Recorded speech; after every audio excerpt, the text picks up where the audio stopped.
Oi, gente, tudo bom? Espero que estejam todos bem.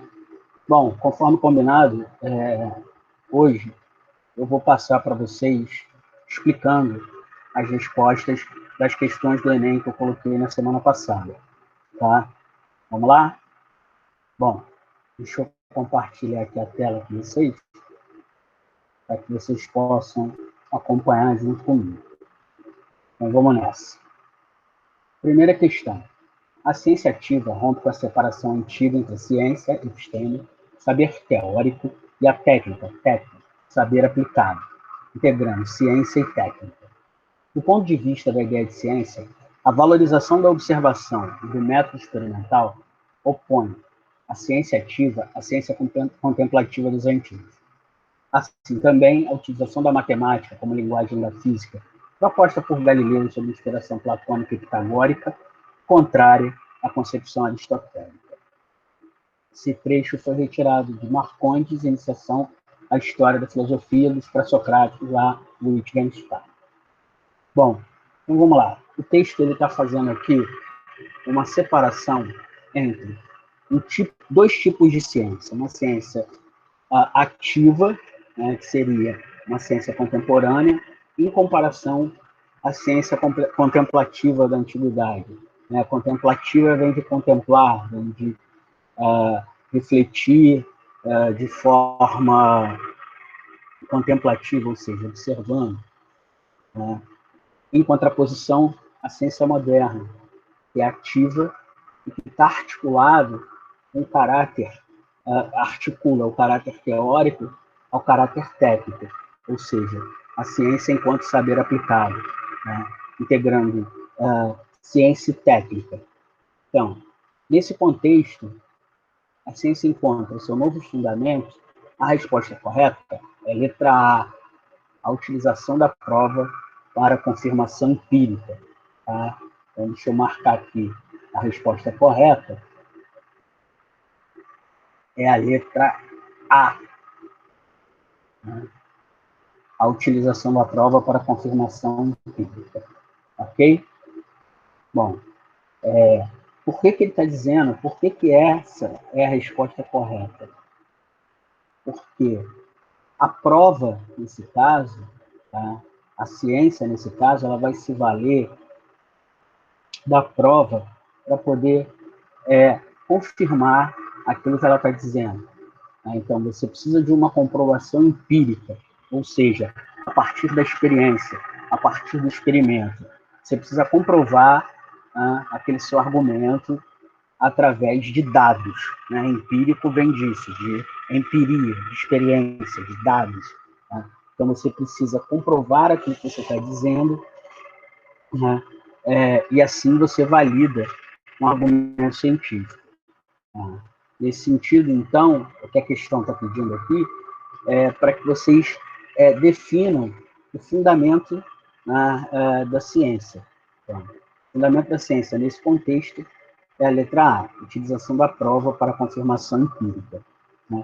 Diferente da B, por exemplo, onde ele diz apropriação do senso comum como inspiração.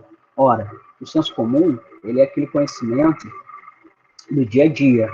Lembra que eu já expliquei isso? Aquele conhecimento que vem passando de forma, através da tradição oral, vem passando de geração a geração. Então, não é essa. Reintrodução dos princípios da metafísica clássica. Também não é essa questão, já que ele diz no próprio texto que a ciência ativa rompe, estabelece uma diferenciação com a ciência contemplativa dos antigos. Então, não é essa. Construção do método separado dos fenômenos. É exatamente o contrário. Né? O método vai se construindo à medida em que você vai estabelecendo a partir da experimentação, a partir da comprovação empírica, né? Da comprovação técnica daquilo que você está afirmando. E a consolidação da independência entre conhecimento e prática. Né? Pelo contrário, é a articulação, a consolidação, se fosse aqui, articulação ao invés de independência, aí sim estaria correto. Articulação, né, entre conhecimento e prática. Então, a ciência, para ser válida, para ter validade, para ter um estatuto científico, ela precisa da utilização da prova. Você tem que provar aquilo que você está dizendo. Não basta apenas afirmar, não basta apenas dizer. Tá? Você tem que provar. Provar como? Empiricamente, através de dados, através da experiência, através da experimentação. Ok? Então, a ciência ativa, né, ela vai necessitar dessa utilização da prova como confirmação empírica. Beleza? Ok? Vamos passar para a segunda.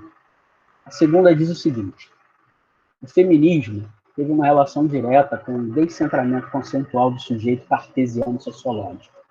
Ele questionou a clássica distinção entre dentro e fora, privado e público. O slogan do feminismo era: o pessoal é político.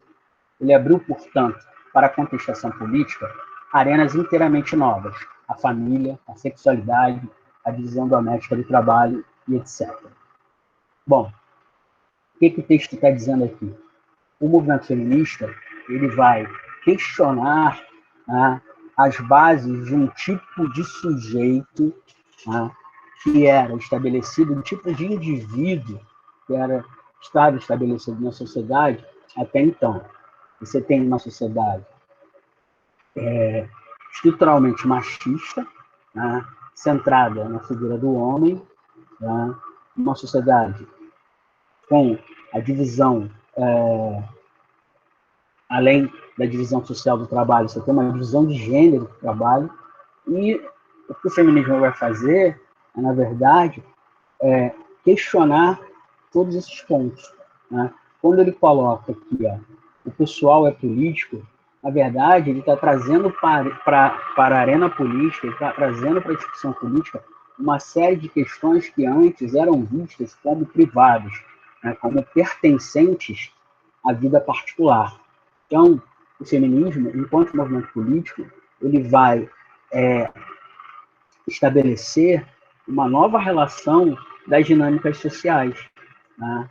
Ele vai trazer uma série de modificações na forma como as pessoas vão se relacionar, na medida em que a mulher, gradativamente, né, desde os seus primórdios lá do movimento, primeiro vai passar a ter direito a voto, ao trabalho, uma maior participação nas questões e nas decisões políticas.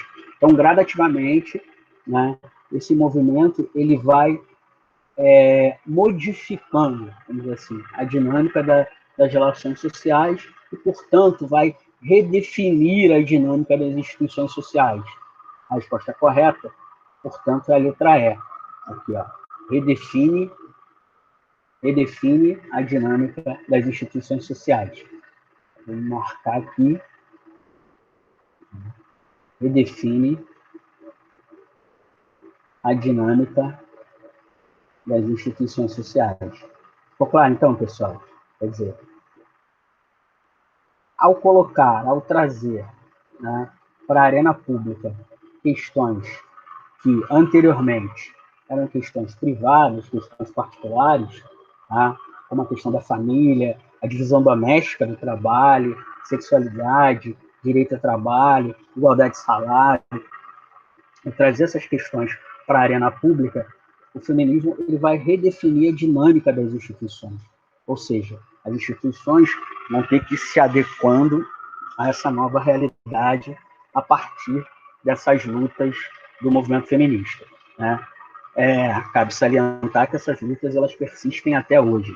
Né? Até hoje as mulheres continuam brigando por uma série de questões.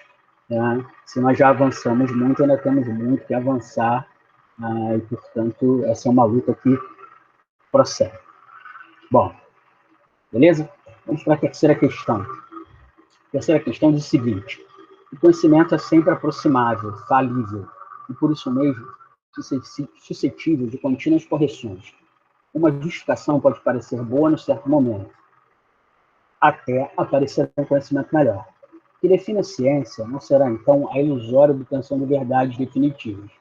Ela será antes definível pela prevalência da utilização, por parte de seus praticantes, de instrumentalidades que o campo científico forjou e tornou disponíveis. Ou seja, cada progressão no conhecimento que mostra o caráter errôneo ou insuficiente de conhecimentos anteriores não remete estes últimos para as trevas exteriores da não-ciência, mas apenas para o estágio de conhecimentos científicos historicamente ultrapassados. Bom, o que o texto está dizendo aqui para a gente? É um texto enorme que está colocando uma questão bastante simples, assim, relativamente simples. O que está querendo dizer é que o conhecimento científico ele é sempre um conhecimento aproximado e que ele vai sempre se modificando, ele vai sempre evoluindo a partir do surgimento de novas descobertas. Né? Isso não significa que o conhecimento produzido anteriormente deva ser desprezado. Né? Isso não significa que o conhecimento que foi produzido antes, que foi superado por um conhecimento posterior, não serviu para nada. Pelo contrário, ele indica um caminho, ele mostra um caminho. Então, cada teoria científica ela tem um extremo valor, né, para a época onde ela foi forjada, e ela vai sendo substituída na medida em que avançam os conhecimentos. Mas isso não significa dizer que só porque uma teoria foi superada, que ela vai lá para as trevas exteriores da não-ciência, como o texto fala. Não, pelo contrário, ela serviu como um estágio no desenvolvimento do conhecimento científico. O conhecimento científico ele vai avançando, né? Ele vai se superando, mas ele não parte do nada, ele vai partir sempre de questões anteriores. Portanto, o texto desmistifica uma visão do senso comum, segundo a qual a ciência consiste no conjunto de teorias imutáveis. Então, a resposta correta aqui, da questão 3, é no conjunto de teorias imutáveis. Então, questão 3, letra A. Beleza, gente? Essa eu achei fácil. O texto está bem claro, simples, também simples. Né? Acho que deu para entender bem, né? Bom, perdão, questão 4. É amplamente conhecida a grande diversidade gastronômica da espécie humana. Frequentemente, essa diversidade é utilizada para classificações depreciativas. Assim, no início do século, os americanos denominavam os franceses de comedores de rãs. Os índios carrapodes discriminavam os chineses, chamando-os pejorativamente de comedores de cobra. E a palavra potiguara pode significar realmente comedores de camarão. As pessoas não se chocam apenas porque as outras comem coisas variadas, mas também pela maneira que agem à mesa. Como utilizamos garfos, surpreendemos-nos com o uso dos palitos pelos japoneses e das mãos por certos segmentos de nossa sociedade. Esse é um trecho de um texto clássico do Roque de Barros Laraia, Cultura, um conceito antropológico, onde ele pergunta: o processo de estranhamento citado, com base em um conjunto de representações de grupos ou indivíduos que formam sobre outros, tem como causa o ou a... Bom, na verdade, o que ele está falando nesse texto, basicamente, é sobre a questão do etnocentrismo. Né? Por que a gente se estranha com o costume alheio? Por que a gente se estranha, uma prática cultural diferente da nossa? Porque a gente parte para olhar o outro, para olhar o diferente, a partir das nossas próprias referências, a partir dos nossos próprios valores, a partir do que nós achamos que é o correto. Né? Então, quando a gente faz isso, a gente está adotando uma postura etnocêntrica. O que é isso? A gente está tratando a nossa etnia, ou seja, a nossa sociedade, os nossos valores, como sendo centrais. Né? Então, o que ele está chamando a atenção do texto é que esse estranhamento se deve ao fato de que toda vez que a gente olha para uma outra cultura, a gente não olha para uma outra cultura a partir dela própria. Normalmente a gente olha para uma outra cultura a partir de nós mesmos, a partir dos nossos valores, das nossas referências. Daí a resposta, portanto, é a letra B, o etnocentrismo recorrente entre as populações. Normalmente, nós olhamos para uma questão a partir das nossas próprias percepções. Tá? Então, a resposta da questão 4 é a letra B de bola. Ok? Tranquilo? Essa também acho que é fácil. Né? Porque não é reconhecimento mútuo entre os povos, pelo contrário, é um estranhamento, comportamento hostil em zonas de conflito, isso aqui não tem nada a ver. Constatação de agressividade da natureza também não tem nada a ver. Transmutação de valores no contexto da modernidade também não.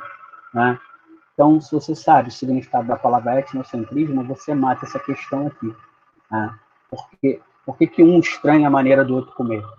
Por que um estranha a diversidade gastronômica do outro? Por que um estranha o modo como o outro senta à mesa, ou se um come com talher, se o outro come com palito?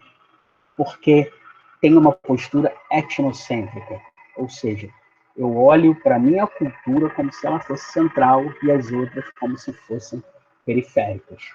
Ok? Beleza, vamos lá então. Questão 5. O espírito humano controla as máquinas cada vez mais potentes que criou. Mas a lógica dessas máquinas artificiais controla cada vez mais o espírito dos cientistas, sociólogos, políticos, e, de modo mais abrangente, todos aqueles que, obedecendo à soberania do cálculo, ignoram tudo que não é quantificável, ou seja, os sentimentos, os sofrimentos, a alegria dos seres humanos. Essa lógica é assim aplicada ao conhecimento e à conduta da sociedade. Se espalha em todos os setores da vida. Esse é um texto do sociólogo chamado Edgar Morin, o método 5, a humanidade da humanidade, onde ele chama atenção aqui para essa tecnologização da sociedade, né? Uma valorização excessiva das tecnologias e como essa valorização excessiva das tecnologias para ele está distanciando o caráter humano, né, das avaliações, das investigações, sejam elas sociológicas, políticas. Né? A gente está perdendo de vista a dimensão dos sentimentos, dos sofrimentos, e olhando para o mundo de forma cada vez mais lógica, tecnocrática, vamos dizer assim, tecnológica, né? E aplicando à realidade, né, esses valores tecnicistas. E a partir daí, segundo ele, a gente está perdendo essa dimensão, né, dos sentimentos mesmo, né? As condutas na sociedade, né? Como as pessoas se sentem, como as pessoas vivem. Então, fica fácil, né? A resposta é a letra D, a valorização do paradigma tecnológico. Tá? Então, segundo Edgar Morin, a sociedade ela vem valorizando sobremaneira esse paradigma tecnológico, se esquecendo um pouco, na verdade, esquecendo bastante, né, da dimensão humana. Tem o sociólogo que eu sempre falo para vocês também, já falei muito dele para vocês, que é o Zygmunt Bauman, que fala como a pós-modernidade, a internet e a tecnologia, ela vai trazendo cada vez mais relações líquidas.